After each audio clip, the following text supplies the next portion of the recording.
आरोप प्रत्यारोप का खेल चलते रहता है। सीडी कांड में भूपेश बघेल जी को अभी बरी मिला बाइज्जत।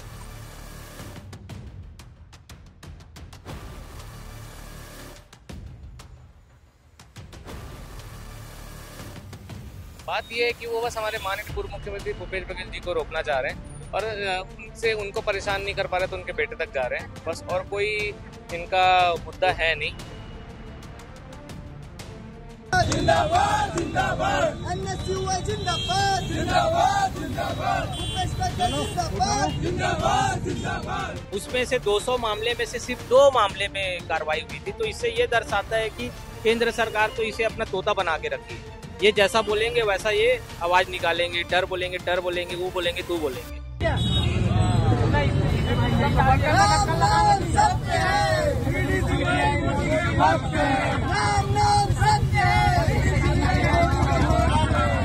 वो डरने वाले में से नहीं है, वो तो यही बोले कि पिताजी मैं अंदर जा रहा हूँ, मक्के की जो बीज रखी उसको आप बेच देना। उनको डर नहीं है इस बात की।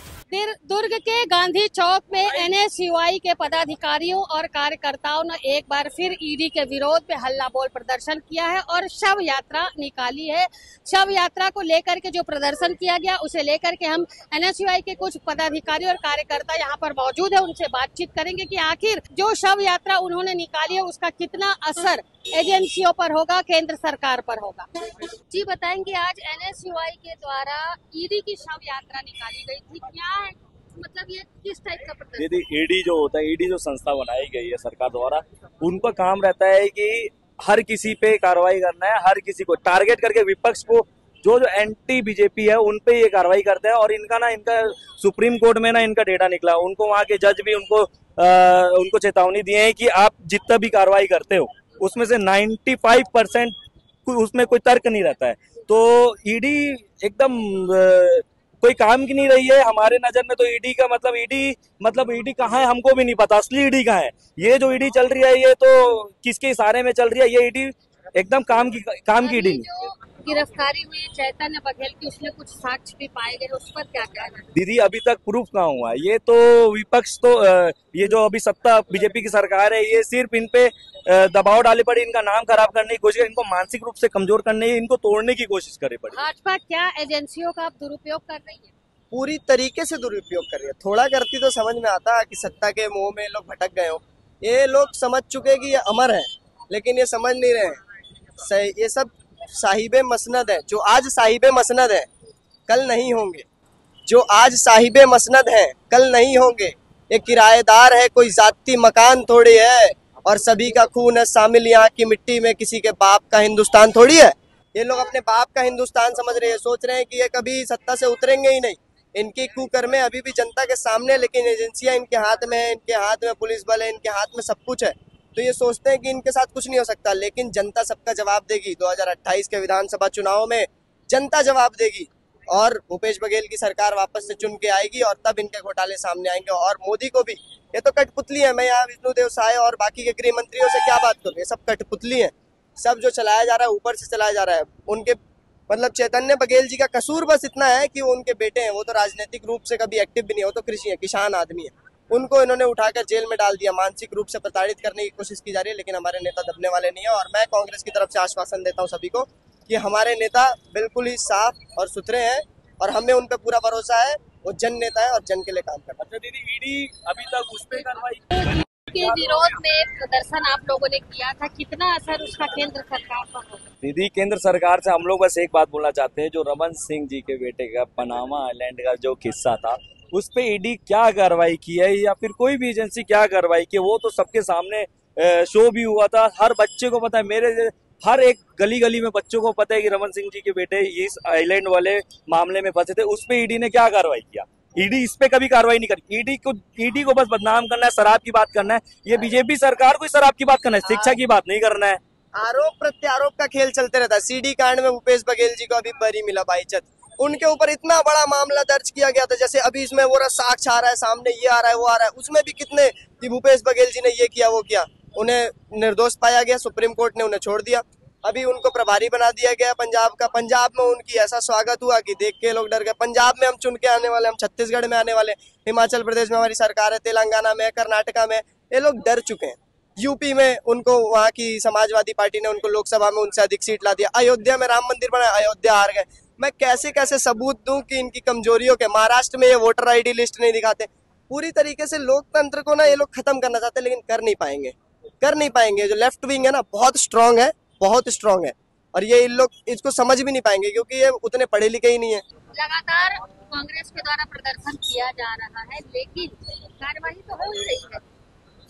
कार्रवाई तो मनगढ़ंत और सुयोजित तरीके से हो रही है ना। कार्रवाई कोर्ट में कहीं प्रूफ थोड़ी नहीं होगा कि चैतन्य बघेल ने इतने का घोटाला किया है या कवासी लखमा ने इतने का घोटाला। ये तो विचाराधीन है कोर्ट में। ये तो उनके द्वारा दमनकारी और तानाशाही तरीके से कार्रवाई कर रही है ईडी। अभी जो आपने शव यात्रा निकाली, उसका कितना असर पड़ेगा सरकार पर? देखिए, हम सरकार को पे तो विपक्ष के नेताओं को दबाने का लगातार प्रयास हो ही रहा है। उनके कान में जू नहीं चलेगा, ये भी हम जानते हैं। लेकिन हम विपक्ष के जो हमारा कर्तव्य होता है उसे हम निभा रहे हैं। और ये कर्तव्य को सिर्फ हम सड़क तक नहीं, विधानसभा में सदन से भी, सड़क से लेकर लड़ाई कांग्रेस पार्टी विरोध को लेकर कर रही है। आपके नेता भूपेश बघेल के लिए आपका क्या कहना है, क्योंकि जिस तरीके से ईडी की कार्यवाही हो रही है, तो क्या लगता है आप लोगों को? देखिए, भूपेश बघेल जी हैं जननेता।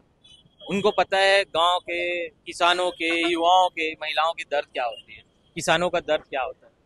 वो छत्तीसगढ़ के खनिज संसाधनों को बचाना चाहते हैं। और ये विष्णुदेव सरकार जो है वो तो खुले हाथों लूट के लिए दे चुके अडानी को, अपने मित्र को। लेकिन भूपेश बघेल जी इसी के विरोध में जब तमनार जाते हैं, वो जंगल कटाई का मुद्दा उठाते हैं, जल जीवन मिशन का मुद्दा उठाते हैं, स्कूल बंद हो जाती है, यहाँ पे इतने सारे स्कूल बंद होती है, उसका मुद्दा उठाते हैं। तो ये मुद्दा उठा ना पाए, इसलिए वे अब उनके परिवार के किसी सदस्य को टारगेट करके या कार्रवाई कर रहे हैं ताकि उनका मनोबल टूटे। लेकिन हमारे नेता जो हैं, उनके घर में काफी लोग ने जेल यात्रा की है, उनके पिताजी ने किया, खुद भी किया, अब उनके पुत्र गए। उनको इनसे कोई फर्क नहीं पड़ता। उनको पता है ये तो सब ईडी के द्वारा बनाया गया सुनियोजित एक कार्रवाई है। इससे वो डरने और धमकने वाले में से है नहीं। जिस तरीके से हमारे भिलाई विधानसभा विधायक है, उनके ऊपर भी कार्रवाई करती है ईडी। क्या होता है, लेकिन कोर्ट से आज छूट के आते हैं, बाहर आते हैं, 6 महीना आप जेल रखे, उससे क्या होगा कि जनता की आवाज उठाना बंद कर दी। सदन में बेफिक्री से लड़ाई लड़ रहे हैं। वैसे कवासी लखमा जी को भी हमें कानून पे पूरा विश्वास है, वो जल्द ही बाहर आ जाएंगे। चैतन्य बघेल अभी जेल के अंदर में है। उनका भूपेश बघेल का कहना है कि चैतन्य बघेल ना तो राजनीति से जुड़े हैं, ना किसी चीज से जुड़े, लेकिन कहीं ना कहीं रियल एस्टेट की जो बातें आ रही सामने की, उसमें उनका इन्वॉल्वमेंट देखा जा रहा है। क्या कहेंगे जी? देखिए, अगर राजनीतिक तौर से नहीं जुड़े हैं चैतन्य बघेल जी, कांग्रेस पार्टी का कोई हिस्सा नहीं है अभी तक, तो फिर किस आधार पर उनको परेशान किया जा रहा है, जेल में डाला जा रहा है? बस सवाल इतना सही है। अगर ऐसा कुछ नहीं है, बात यह है कि वो बस हमारे माननीय पूर्व मुख्यमंत्री भूपेश बघेल जी को रोकना चाह रहे हैं और उनको परेशान नहीं कर पा रहे, तो उनके बेटे तक जा रहे हैं बस। और कोई इनका मुद्दा है नहीं, और इनमें हिम्मत इतनी है नहीं कि सदन की लड़ाई लड़ लें, आरोप प्रत्यारोप की लड़ाई लड़ लें। क्या लगता है केंद्र सरकार एजेंसियों का दुरुपयोग कर रही है? हाँ, 101% दुरुपयोग कर रही। जब लोकसभा में इनके ईडी की कार्रवाई को लेके सदन में किसी सदस्य ने जब सवाल पूछा था कि ईडी की जो कार्रवाई उसमें कितने लोगों को आपने मतलब सजाएं हुई है, उसमें से 200 मामले में से सिर्फ 2 मामले में कार्रवाई हुई थी। तो इससे ये दर्शाता है कि केंद्र सरकार तो इसे अपना तोता बना के रखी है। ये जैसा बोलेंगे वैसा ये आवाज निकालेंगे, टर बोलेंगे, वो बोलेंगे, तू बोलेंगे, ये है। और मैं कहना चाहूंगा, राजनीति में इन्वॉल्व तो आपने अमित शाह जी ने अपने लड़के को जय शाह जी को करके रखा है, बीसीसीआई का आपने उसको वो बनाया। लेकिन मुख्यमंत्री जी चाहते, पूरे मुख्यमंत्री चाहते, जब वो प्रदेश का अध्यक्ष थे तब से वो अपने बेटे को राजनीति में लेके आ सकते थे।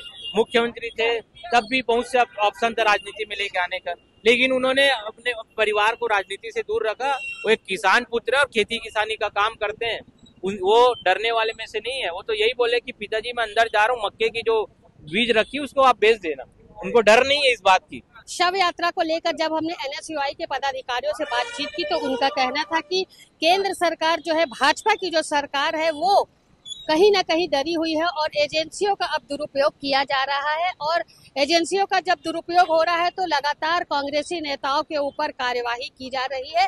चैतन्य बघेल के खिलाफ में भी जो कार्यवाही की गई वो भी इसी का एक हिस्सा उन्होंने माना है। उनका कहना है कि उनके नेता, जब तक उनके नेता को इस तरीके से परेशान किया जाएगा, केंद्र सरकार के द्वारा, एजेंसियों के द्वारा परेशान किया जाएगा, तो एनएसयूआई और कांग्रेसी जो है वो लगातार अपने नेताओं के पक्ष में प्रदर्शन करते रहेंगे और इस बात का विरोध लगातार करते रहेंगे कि केंद्र सरकार विपक्ष के लिए जिस तरीके की नीति अपना रही है कहीं ना कहीं वो गलत है। मेरे सहयोगी लक्ष्मीकांत देवांगन के साथ दुर्ग से मैं वीना दुबे।